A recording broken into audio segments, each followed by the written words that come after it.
And we are waiting for the show to begin. In Kobe's house in Los Angeles, the Wrap reporter Amy Kaufman joins us.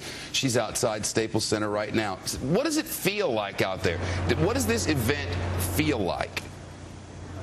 I mean, there's tons of energy. There are people everywhere waiting over barricades, trying to get in, screaming at Lou Ferrigno, everyone who's walking by, people selling T-shirts. It really feels like a celebration of Michael's life that the fans have been waiting for. What kind of T-shirts? Like, describe them if you could. There's a variety. I mean, I think a lot of them may have been made last minute. They have Michael's face on them. A lot of people selling buttons with pictures of Michael when he was younger. Some shiny sunglasses that look familiar to the ones Michael may have wore, those aviators, a bunch of stuff. I hear a lot of, it sounds like there's someone right next to you reporting as well. I'm guessing that reporters are lined up like folks at a soup kitchen, huh?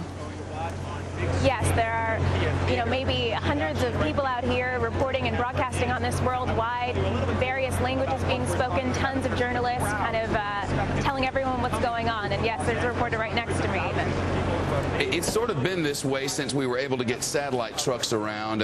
I mean, at least for the last 20 years or so. And it just feels like we've reached a bit of a crescendo here today. Like we might have jumped the shark a long time ago, but now it feels like, maybe we're in there swimming with it, Yeah, I mean, it certainly seems like it's reached an apex today. I've certainly never seen anything like this. So many reporters out here. It's definitely a once-in-a-lifetime event. Yeah, the only problem with taking things to the highest level that anything can be taken is that there's no other level. And this is Michael Jackson. And what happens when it's bigger than that? Though I can't quite think of who that might be. At any rate, you can see things have ground to a halt. And this is one of the things that was feared, that because this thing was put together so quickly that they would not be able to get everything organized to where it would move along quite swiftly. You watch the red carpet when you're down on Sunset at the big performance hall there, or the many events that take place at Staples, and all of this things usually moves along pretty nicely. Today it would appear it's really not moving along too nicely, Amy?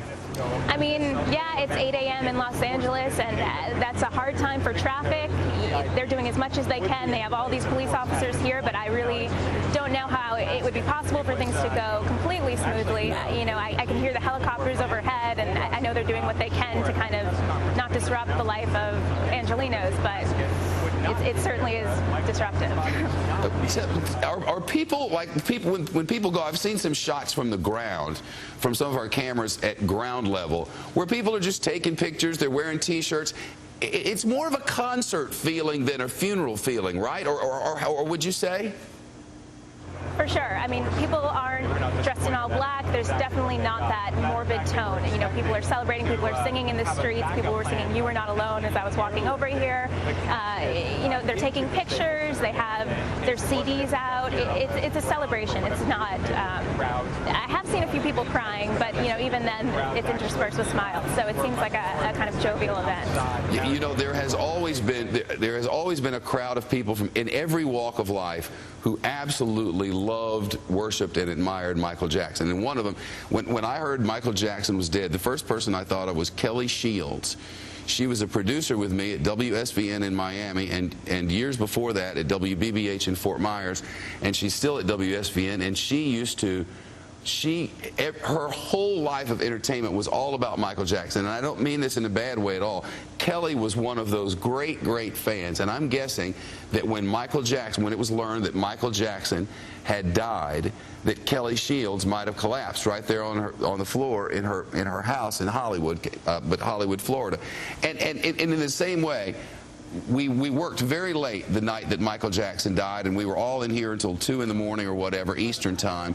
And as I walked out the street to go down to get my car out of the garage on 48th Street, there was a guy, African-American guy, probably 60 years old, on a bicycle with a boombox on front, and it was playing Thriller.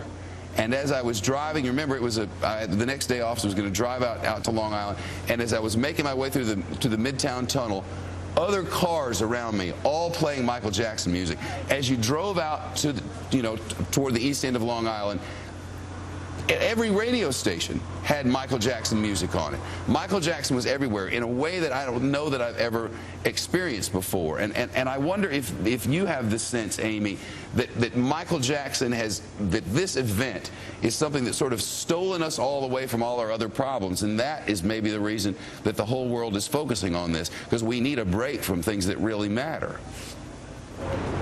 I mean, certainly, and I think beyond just maybe taking a break from the harder issues of everyday life, Jackson really did have a way about him of making people feel better. And people, the days afterwards, when they were broadcasting that radio constantly with his music, I think people felt good to hear that in the car. They feel a sense of connection with fans when they hear it blasting from their windows or their apartments. And I know that the sense of connection out here is really strong today, seeing all the fans uniting and connecting over this man they love so much. Yeah, there is a lot of that, and I've kind of noticed it over time.